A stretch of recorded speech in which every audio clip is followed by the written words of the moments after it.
지난 주일에 하나님은 새해를 맞은 우리에게 거룩을 말씀하셨습니다.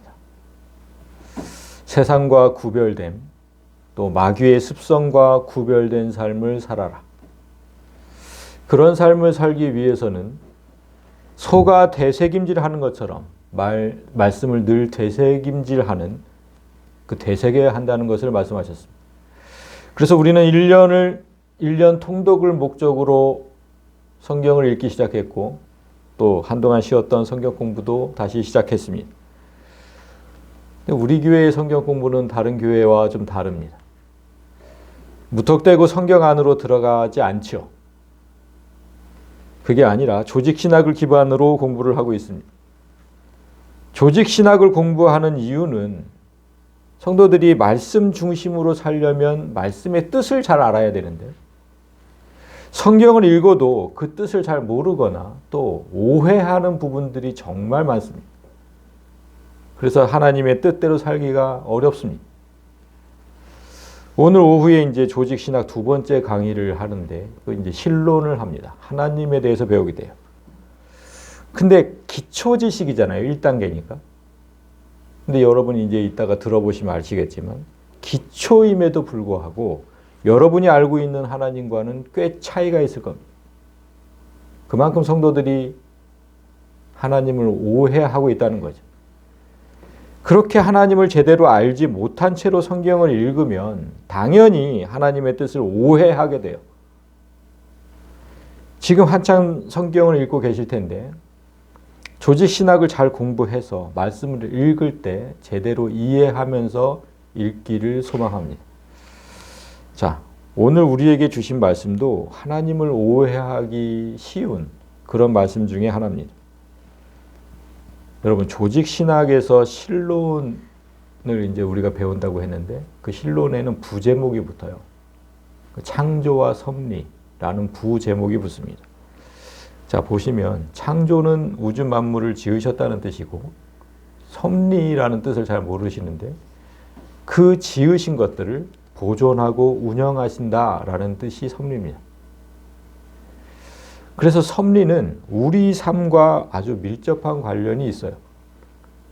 왜냐하면 우리의 삶도 보존하고 운영하시기 때문이에요. 그런데 하나님께서 어떤 방법으로 우리 삶을 보존하고 운영하시느냐? 이제 그거를 성경에서 이제 알 수 있는 가장 좋은 예가 두 가지가 있는데 구약에서는 오늘 우리가 함께 볼 요셉의 이야기입니다. 그리고 신약에서는 가룟 유다의 이야기가 그래요. 두 사건을 엮어서 보면 하나님께서 우리의 삶을 어떻게 섭리하시는지 이해하게 됩니다. 그래서 먼저 오늘 본문을 볼 텐데 우리가 잘 아는 요셉 얘기죠. 요셉은 여러분 야곱의 아들입니다. 그죠? 잘 아실 거예요. 성경에서 야곱이 나오면 제일 먼저 생각해야 될 게 뭐냐면 그가 이스라엘이라는 이름을 가졌다는 겁니다. 그걸 제일 먼저 생각하셔야 돼요. 성경은 그 야곱으로부터 그 자손들까지 전부 이스라엘로 불러요. 그래서인지 지금 중동에서 저 전쟁 중인 저 이스라엘 민족 있잖아요. 그 민족이 이제 자기들이 이제 그 야곱의 자손이다. 이렇게 이제 주장을 하고 있는데 사실 그렇지 않아요. 야곱의 순수 혈통은 없어졌어요, 이제. 불행히도 수천 년의 역사 속에서 민족끼리 막 섞였잖아요, 피가.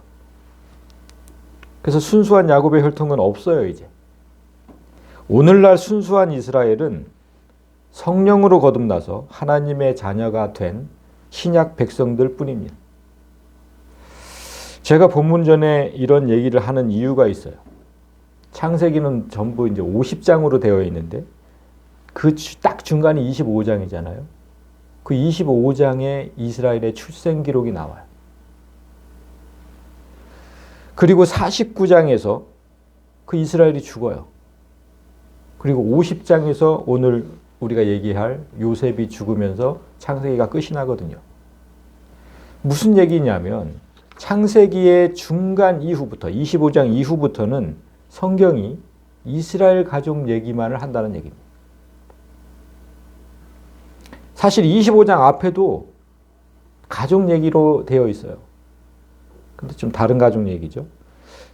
여러분, 창세기라는 이름의 뜻이 뭐? 세상을 창조하신 기록, 이런 뜻이거든요. 창세기는. 그런데 참 이상하게도 창세기의 1장만 그 기록이 있어요. 세상을 창조하신 기록. 그리고 2장부터는 전부 가족 얘기예요. 가족 얘기. 자, 제일 먼저 볼까요? 제일 먼저 등장하는 가족이 아담의 가족이죠. 근데 아담의 가족이 선악과를 따먹죠. 그래서 용서받지 못할 죄를 지으면서 하나님께서 세상을 물로 심판을 하세요. 그때 등장하는 게 노아의 가족이에요. 그런데 여러분, 잘 또 보시면 그 노아의 가족이 어떤 죄를 짓습니까? 바벨탑이라는 큰 죄를 지어요. 바벨탑을 세우죠. 그래서 하나님은 또 그 노아의 가족을 심판하시고 다른 가족을 세워요. 이게 아브라함의 가족이에요. 그런데 이렇게 아브라함이 등장하기 전까지는 한 가족이 죄를 지을 때 하나님은 다른 가족을 또 세우셨어요. 그런데 믿음의 조상인 저 아브라함 이후로는 다른 가족으로 넘어가지 않고 그냥 아브라함의 가족 얘기로만 계속 이어져요. 왜냐하면 하나님께서 아브라함에 그렇게 하시겠다고 약속을 했거든. 네 씨가 이제 영원토록, 이런 약속을 하셨거든. 그래서 아브라함이 이삭을 낳고 이삭이 야곱을 낳고 뭐 이런 기록들이 쭉 이제 성경에 나오는데 그 야곱이 이스라엘이라는 이름을 얻잖아요. 이걸 알아야 돼요.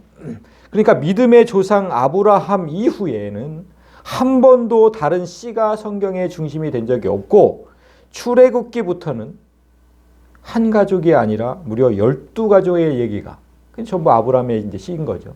그게 등장을 해요.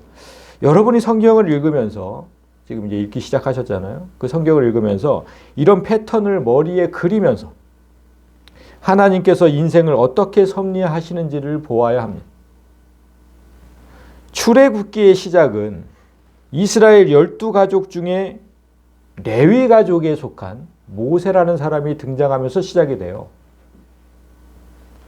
그러니까 하나님은 이 가족 중에 이스라엘이라는 가족 중에 어떤 사람은 주인공으로 어떤 사람은 조연으로 삼으면서 세상을 인도하신다는 거죠.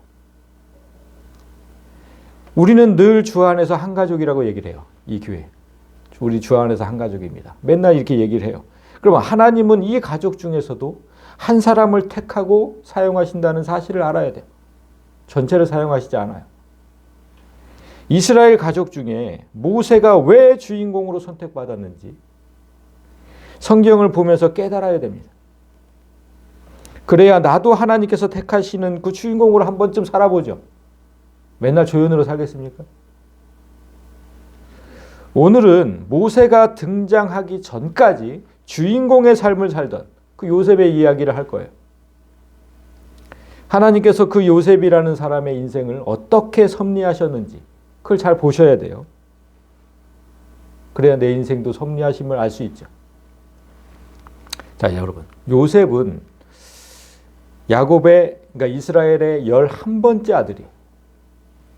야곱에게는 12명의 아들이 있었는데 본처와 후처 그리고 뭐 2명의 여종 그들에게서 낳은 아들이 전부 12명이에요.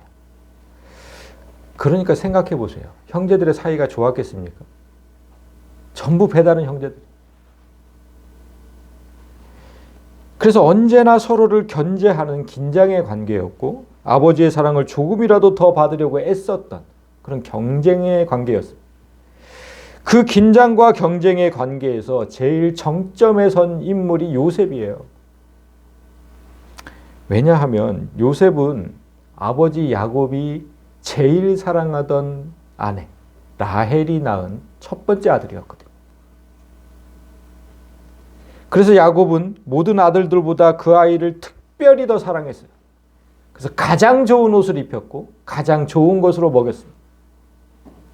그래서 요셉은 아버지의 사랑을 독차지하는 대신에 형들의 미움도 독차지하게 됩니다. 그러니까 아버지의 편애가 배다른 자식들 사이에 긴장과 경쟁 구도를 극대화하는 계기가 돼요. 그러던 어느 날 요셉이 꿈을 꿉니다. 그 꿈 얘기를 잠깐 봅니다.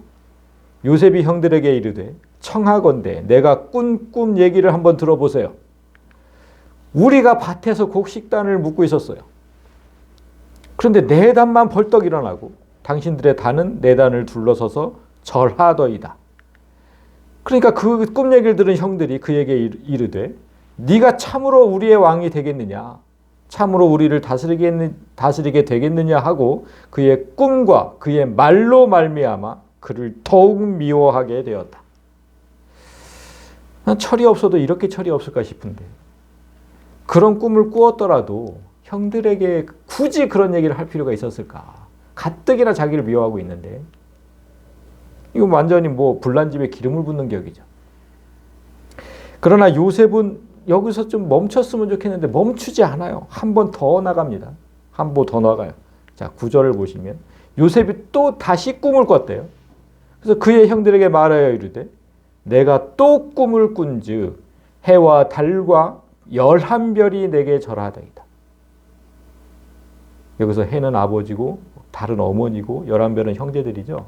그러니까 그가 그의 꿈을 아버지와 형들에게 말하며 아버지가 그를 꾸짖고 그에게 이르되 네가 꾼 꿈이 대체 뭐냐? 그러니까 나와 네 어머니와 네 형들이 참으로 가서 땅에 엎드려 내게 절하겠느냐? 형들도 모자라서 이제는 아버지와 어머니까지 자기에게 절을 했다는 그런 꿈 얘기를 스스럼없이 해요. 이런 철부지가 어디 있겠습니까? 꿈 얘기를 들은 아버지가, 자, 여기서 아버지가 꾸짖었다 그러죠. 얼마나 사랑하는 아들이었습니까? 진짜 편애를 하는 그런 아들이었는데도 꾸짖었어요. 꾸짖었어. 응? 야, 지금 아빠와 엄마가 너한테 절을 한다고? 아니 뭐 꾸짖을 수밖에 없죠.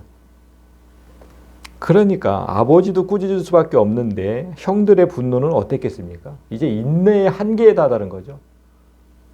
아, 정말 꼴보기 싫은 놈. 그래서 어느 날 형들이 합심해서 이제 요셉을 죽이기로 결정하는 것까지 이릅니다. 아주 쟤를 죽여버리자 그냥. 그래서 구덩이를 파서 산채로 매장하려고 해요. 그런데 아무리 미워도 동생은 동생이잖아요. 아무리 미워도. 그래서 죽이는 대신에 먼 나라 상인들에게 팔아 넘기자 이렇게 결정을 하고 실제로 팔아 넘깁니다. 자, 일단 여기까지입니다. 일단 여기까지. 여러분, 우리는 지금 뭐 하고 있냐면 하나님께서 인생을 섭리하시는 방법을 알고자 하는 거잖아요.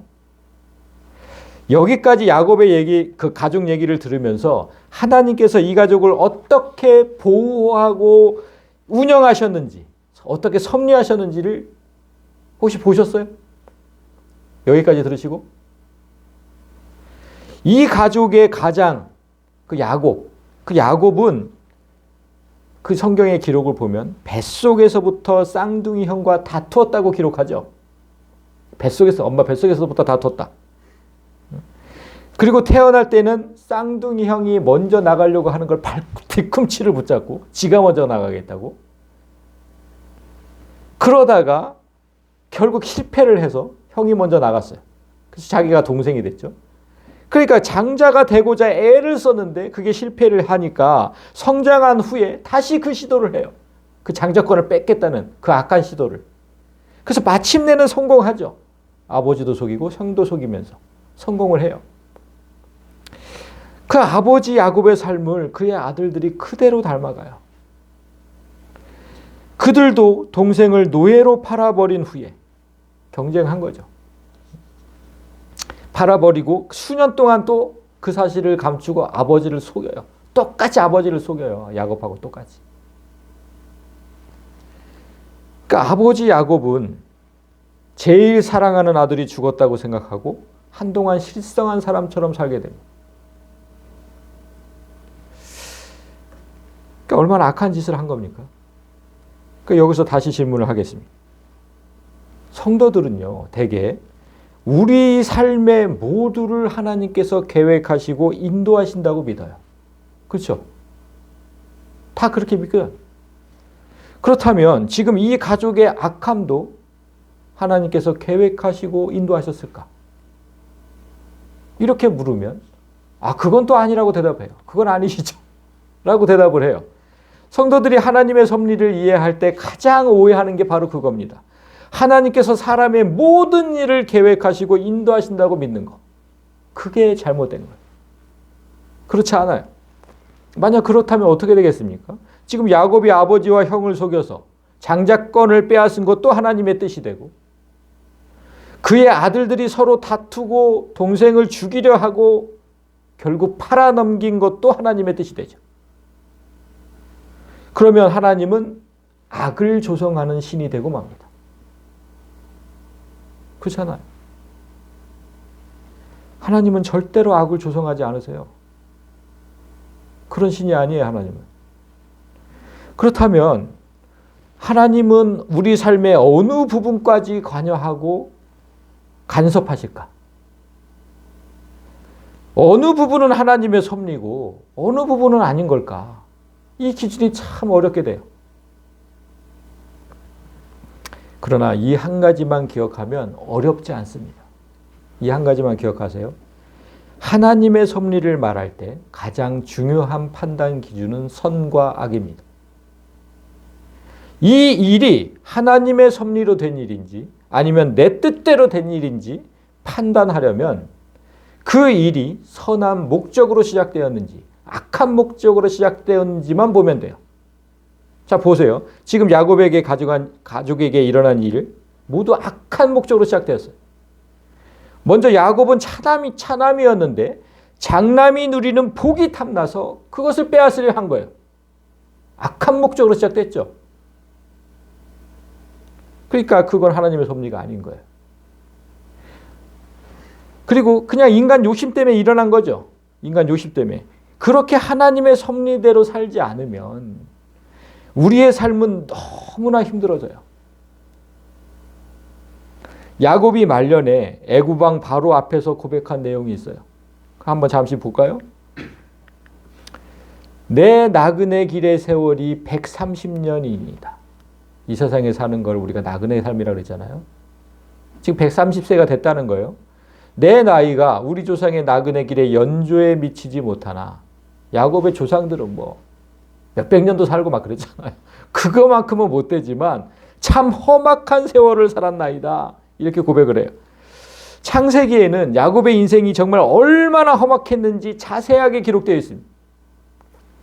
죄는 하나님의 섭리가 아니라 내 욕심에서 비롯된 것이어서 반드시 대가를 치르게 되어 있어요. 그럼 그 죄의 대가를 치르게 되어 있다면 우리 삶이 험악한 건 당연한 겁니다. 야곱의 아들들도 동생 요셉을 팔아 넘기고 난 후의 삶이 정말 험악했어요. 성경은 형들이 동생을 팔아 넘기는 장면을 37장에 기록하고 있거든요. 창세기 37장에. 그런데 바로 그 뒤에 38장에서 형들이 그 대가를 어떻게 치르는지를 보여줘요. 10명의 형 중에 대표로 넷째 형 유다의 삶을 보여주는데 그가 낳은 세 아들 중에 두 아들이 처참하게 죽어요. 그래서 유다는 어떻게든 그 하나 남은 아들, 그 막내는 살려보려고 며느리를 속이죠. 그 첫째 며느리였. 그 며느리를 속여요.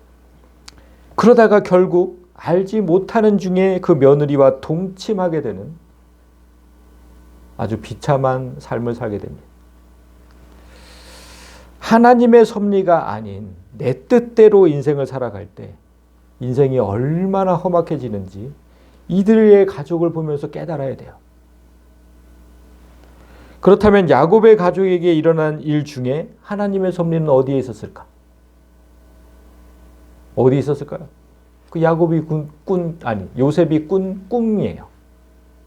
요셉이 꾸었던 꿈과 그걸 또 가족에게 말했던 거, 이 두 가지는 하나님의 섭리에 해당합니다.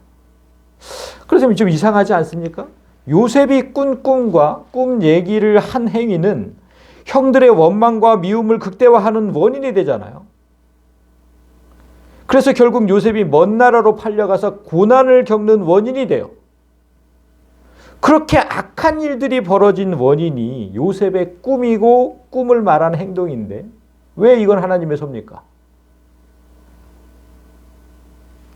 왜 그런지 요셉의 삶을 좀 더 이제 보면 알 수 있습니다.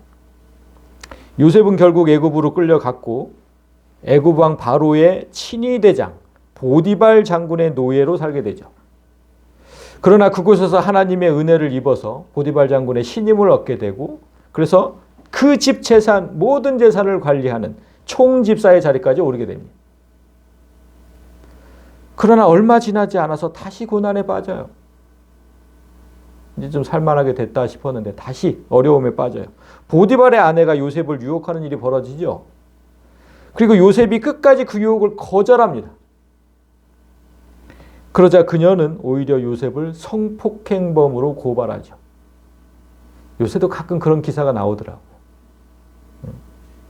억울하게 남자를 성폭행범으로 몰아부르죠. 자, 보디발은 그렇게 그 얘기를 듣고 이제 그 사랑하던 그 신임하던 요셉을 감옥에 가두게 됩니다. 여러분, 요셉의 삶을 가만히 들여다보십시오. 만약 형들의 악행이 없었다면 요셉은 아버지의 사랑을 받으면서 아주 편안하게 살았겠죠. 죽을 고비를 겪고 노예로 전락하는 삶이 그에게는 없었을 겁니다. 아주 편안한 그렇게 살았을 거예요. 그런데 여러분, 그것뿐이에요. 그것뿐. 요셉에게 아무 일도 일어나지 않았다면 거기서 그의 삶은 멈추고 그는 시골에서 아주 평범하게 살다가 그렇게 죽었을 겁니다. 그러나 형들 덕분에 보디발 장군의 수하에 들어가게 되었고 그 일은 요셉이 시골 촌놈에서 중앙 정계로 진출하는 디딤돌이 됩니다. 하나님의 계획은 요셉이 애굽의 총리까지 오르는 겁니다. 이거 뭐 믿기지도 않는 얘기죠. 그를 총리로 세워야만 총리로 세워야만 하는 일이 앞으로 닥쳐오기 때문이죠. 하나님만 아시는. 따라서 요셉이 보디발의 수하에 머물면 안 돼요. 지금 한층 더 높은 자리로 가야 되니까. 그래서 하나님은 다시 요셉에게 고난을 준 거예요. 노예 신분보다 더한 죄수의 신분이 되게 하셨죠. 만약 보디발 아내의 모함이 없었다면 요셉이 또 감옥에 갇히는 일은 없었을 겁니다. 그랬다면 요셉은 그 집의 최고 책임자로 또 편안하게 살 수 있었죠. 그렇지만 요셉의 삶은 또 거기서 멈췄을 겁니다. 평생 남의 집 살림만 관리하다가 그냥 죽는 거예요. 보디발 아내 덕분에 감옥에 갇히게 되었고 그곳에서 왕의 신하들을 만나게 되고 그런 일들이 결국 요셉을 총리로 만들게 됩니다. 여러분, 요셉의 삶을 보면서 좀 위로를 받기를 원해요. 지금 여러분의 삶이 고되고 어려움이 있다면 왜 나에게 이런 어려움이 닥칠까? 그런 시간들이 여러분에게 지금 있다면 요셉을 보면서 절대 낙심하지 마시기를 바랍니다. 그 일이 여러분에게 일어나지 않았다면 여러분이 한층 더 올라가는 일이 없어요. 고난은 언제나 내게 유익이라고 말씀하셨습니다. 시편 119편을 보면 고난을 당하는 것이 내게 유익이다. 왜냐하면 고난 때문에 내가 주의 율례들을 배우게 되었다. 이렇게 고백을 해요. 사람은 누구나 고난이 없으면 하나님을 찾지 않아요. 누구나 그래요. 안 찾아요, 하나님을. 어찌할지 모르는 고난이 폭풍처럼 내게 밀려올 때 그때 사람은 하나님을 찾아요. 하나님 제발 절 도와주세요. 하나님께서 여러분에게 고난을 허락하시는 이유는 나를 좀 찾으라는 것. 그거 하나밖에 없어요. 여러분이 하나님을 찾지 않고도 삶이 잘 풀린다면 그 모든 일이 내가 잘나서라고 생각하지 하나님의 은혜라고 생각하지 않아요. 그러나 모든 고난 가운데서 하나님을 찾고 부르짖어서 그 일이 해결되었을 때 그때는 진짜 하나님의 살아계심을 믿게 되고 하나님의 은혜라고 생각돼요. 그러니까 하나님께서 어떤 쪽을 택하시겠습니까? 당연히 후자를 택하시죠. 그래서 고난을 주시는 거예요. 나를 좀 찾고 나를 좀 인정하라고. 하나님의 목적은 여러분 한 사람 한 사람을 하나님 안에 두려고 하시는 겁니다. 그래서 고난이 찾아오면 기뻐하라. 고난이 당하는 게 내가 유익이다. 이렇게 말씀하신 거예요. 자, 시골에 살던 요셉이 자기가 애굽의 총리까지 오르리라고 상상이나 했겠습니까? 지금 여러분 생각해 보세요. 여러분이 지금 우리나라 국무총리가 된다는 거 상상이나 하겠어요? 이런 기사를 읽으면서 여러분도 감히 내가 생각하지 못했던 자리까지, 그 자리까지 오를 것을 좀 믿으셔야 돼요. 그걸 믿지 않으면 성경은 나와 아무 상관도 없는 책이 돼요. 아, 요셉이 그랬나 보다. 이렇게 생각돼요. 내 얘기를 하시는 거예요. 내 얘기를. 너도 그럴 수, 네가 그렇게 될 수 있다고. 자, 이제 요셉의 꿈이 왜 하나님의 섭리인지 알아야 합니다. 요셉은 자기가 꾼 꿈대로 애굽의 총리가 되었고, 그래서 아버지와 어머니 그리고 형들의 절을 받는 위치에 서게 됐어요. 꿈이 그대로 이루어졌어요. 요셉은 그의 지위를 사용해서 7년간 이어진 그 애굽 땅의 그 주변 국가까지 전부 7년 동안 가뭄이 들었는데, 그 가뭄 속에서 그의 가족을 비롯한 많은 사람이 살 수 있도록 돕게 돼요. 만약 요셉이 애굽의 총리가 아니었다면 그런 구원의 역사는 일어나지 않았을 겁니다. 하나님은 결국 수많은 사람을 살리려는 그런 선한 목적으로 요셉에게 꿈을 주셨고, 또 꿈 얘기를 가족에게 하도록 하신 거예요. 자, 선한 목적으로 시작하고 선한 열매를 맺는 것, 그것은 하나님의 섭리가 맞는 겁니다. 악한 목적으로 시작한 건 아니고 선한 목적으로 시작한 것, 그리고 선하게 열매를 맺는 것, 정리가 되셔야 돼요. 따라서 여러분이 오해하거나 착각하지 말아야 할 것은, 하나님께서 인생을 섭리할 때 우리가 짓는 죄를 지켜보시기는 하지만 죄를 일부러 조성하지는 않는다는 겁니다. 그게 무슨 의미인지 좀 더 쉬운 예를 들자면 크게 가룟 유다의 얘기예요.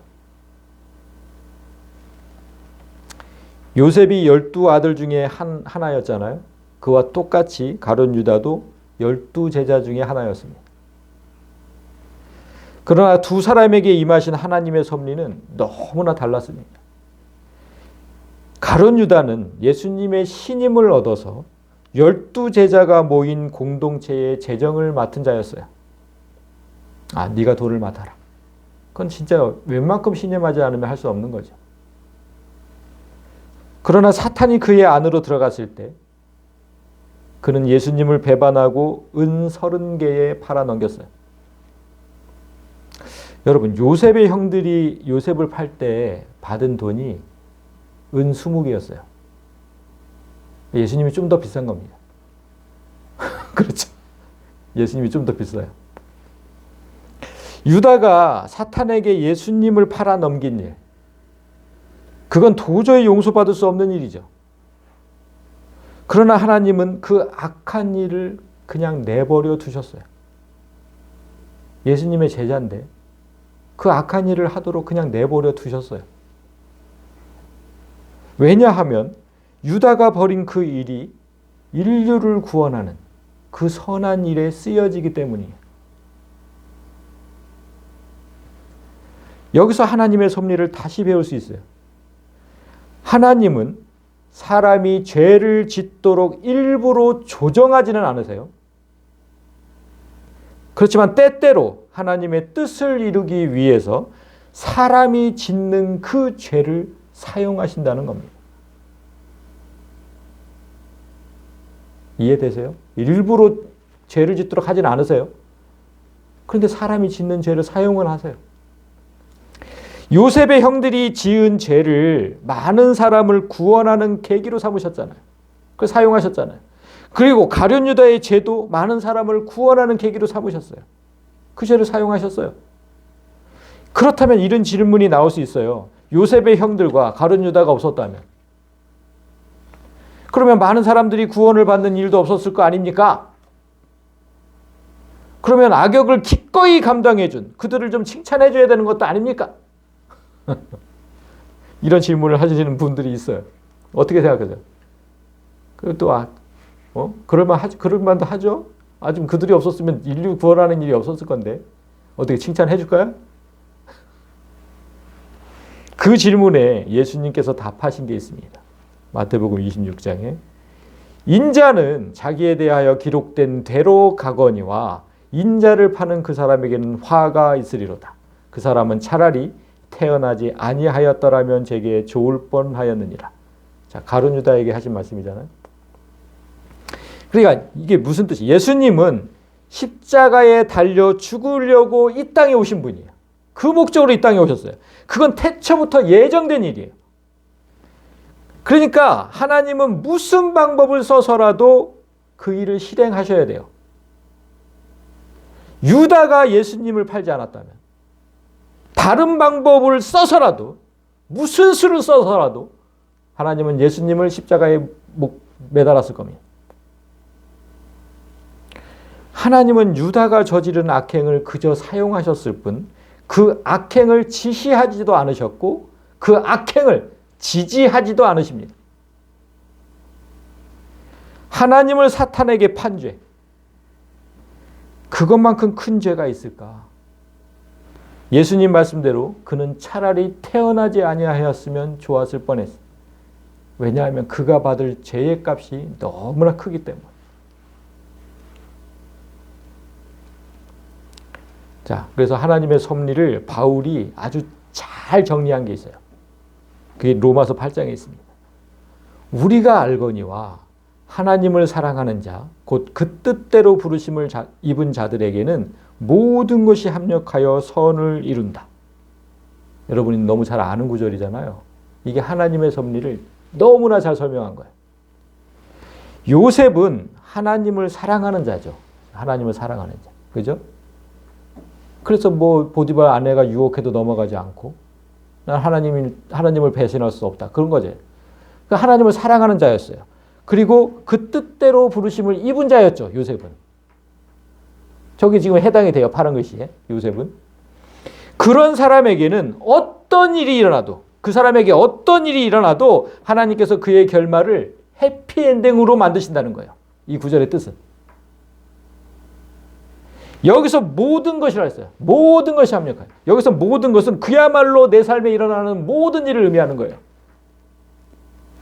내 삶에 기쁜 일이 일어나든 슬픈 일이 일어나든 즐거움이 일어나든 고통스러운 일이 일어나든 선이든 악이든 어떤 일이 일어나도 하나님은 그 모든 일을 기막히게 연결하고 융합해서 결국은 선하게 해피엔딩으로 만드신다. 그 뜻입니다. 아멘. 그러나 이런 일의 전제는 뭐예요? 저 파란색이에요. 아무에게나 그런 일이 일어나지 않아요. 내가 하나님을 사랑해야 되고 내가 하나님께 선택받아야 되는 거예요. 그들에게만 일어나지 세상 사람에게는 해당하지 않아요. 여러분 살면서 한 번쯤은 다 그런 생각을 해보셨을 거예요. 내가 만약에 그때 그랬다면 어땠을까? 예전에 내가 청년 시절에 내가 그렇게 살았으면 어땠을까? 이런 선택을 했으면 어땠을까? 그렇다면 내 삶이 지금 더 평안하고 더 잘 살고 있지 않을까? 한 번쯤은 다 해보셨던 그런 생각들이에요. 그렇게 후회하거나 자책할 때가 있어요, 사람은. 그러나 여러분이 만약 하나님을 사랑한다면, 이 구절대로 하나님을 사랑한다면 후회하거나 자책할 필요가 없어요. 하나님은 여러분이 저질렀던 그 죄, 실수, 잘못된 선택 이런 것들을 결국 다 융합해서 선하고 해피엔딩으로 만드실 거라는 거예요. 우리의 삶은 이제 그렇게 될 거예요. 그러나 한 가지 야곱의 가족에서 보았듯이 여러분이 지은 죄가 없어지는 건 아니에요. 그 죄로 야곱의 가족이 얼마나 험악한 세월을 살았습니까? 그와 똑같이 나도 내가 지은 죄의 대가는 치러야 해요. 야곱이 아버지와 형을 속이고 장자권을 빼앗았을 때부터 그의 삶을 험악하기 그지없었어요. 그의 아들들도 마찬가지였고 가룟 유다는 그의 잘못된 선택의 대가로 목숨으로 값을 치러야 했습니다. 죄는 언제나 우리 삶을 험악하게 만들고 피폐하게 만든다는 사실을 하나님께서 깨닫게 하시는 겁니다. 절대로 죄를 짓지 마라. 하나님께서 가르치시는 거예요. 그래서 그 대가를 치르게 하시는 거예요. 그래서 우리는 어떻게든 죄 짓는 일을 피해야만 합니다. 물론 하나님께서 나중에는 해피엔딩으로 만드시겠지만 그 해피엔딩까지 갈 때까지는 정말 험악한 삶을 살게 돼요. 죄는. 자, 이제 오늘 본문 우리가 한 절 말씀을 읽었는데 여태까지 그 본문을 안 봤죠? 그 본문을 보면서 말씀을 정리하겠습니다. 당신들은 나를 해하려 하였으나 하나님은 그것을 선으로 바꾸사 오늘과 같이 많은 백성의 생명을 구원하게 하시려 하셨나니. 성경이 창세기 2장부터 가족 얘기로 시작한다고 말씀드렸습니다. 그리고 창세기 중간부터 끝까지는 이스라엘 가족 얘기로만 되어 있다고 말씀드렸어요. 그 말은 성경은 처음부터 끝까지 내 삶을 얘기하는 책이라는 겁니다. 그런데 이 한 절은 지금 보시면 내 가족 중에 나를 해치려는 가족이 있다고 얘기를 해요. 그죠? 파란색 글씨는 내 가족 중에 나를 해치려는 자가 있었다. 이런 불행한 일이 일어난 이유는 씨는 같아요. 야곱의 씨는 같죠? 그렇지만 배가 달랐어요. 야곱은 그 아버지였던 야곱은 아까 뭐라 그랬습니까? 하나의 자궁 안에서도 형제와 싸웠어요. 그런데 자궁 자체가 다른 형제들은 오죽 싸우겠습니까? 여러분 잘 생각해 보세요. 여러분 가족 있잖아요. 그 가족 모두 배가 달라요. 여러분의 아내 다른 배에서 나왔어요. 그죠? 나와 다른 배에서 나왔잖아요, 아내는. 그리고 여러분의 자녀 나와 다른 배에서 나왔어요. 다 다른 배에서 나왔어요, 우리는. 교회의 가족도 똑같습니다. 교회의 가족. 모두 배 다른 형제들 맞죠? 다 다른 배에서 나왔어요. 모두가 하나님의 씨는 맞지만 배는 달라요. 그 말은 우리의 믿음이 자라난 환경이 모두 다르다는 뜻입니다. 어느 날 하나님께서 씨를 주셨어요. 내 안에 하나님의 씨를. 그래서 우리가 거듭났잖아요. 그건 다 똑같아요. 그런데 각자가 살아가는 환경이 달라요. 일주일 동안 살아가는 환경이 다 달라요. 자궁이 다르다는 겁니다. 커가는 환경이. 그래서 우리끼리 싸우고 다투고 심지어는 해치려는 시도까지 있다고 얘기를 하는 거예요. 가족들 그러잖아요. 가족들. 서로 찌르고. 이게 인간의 연약함이고 한계예요. 따라서 우리는 하나님 없이 살 수가 없어요. 오직 하나님만이 우리의 악함을 선함으로 바꾸시기 때문에.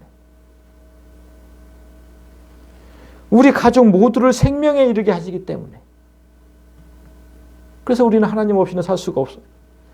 바라기는 성도 여러분 모두가 우리의 다름을 인정하시기 바랍니다.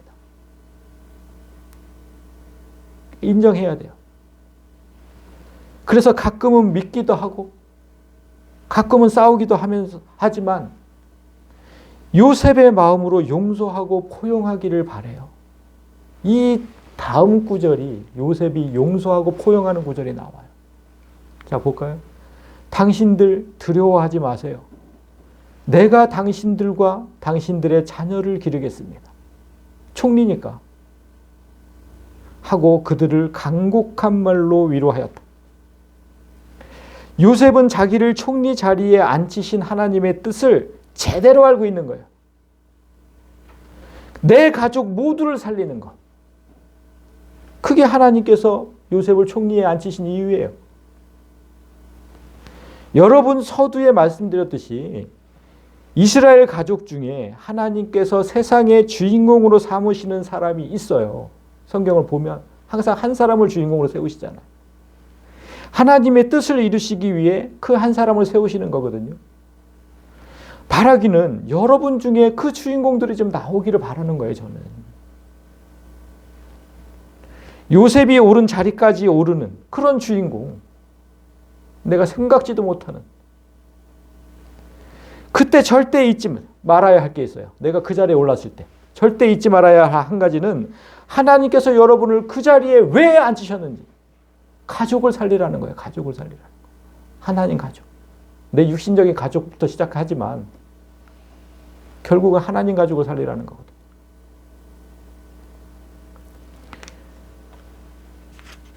여러분이 이런 벅찬 소망을 좀 품으셨으면 좋겠습니다. 그리고 내 가족을 살리고 교회의 가족을 살리고 하나님께 속한 모든 가족을 살리는 그런 여러 성도들이 되시기를 진심으로 소망합니다.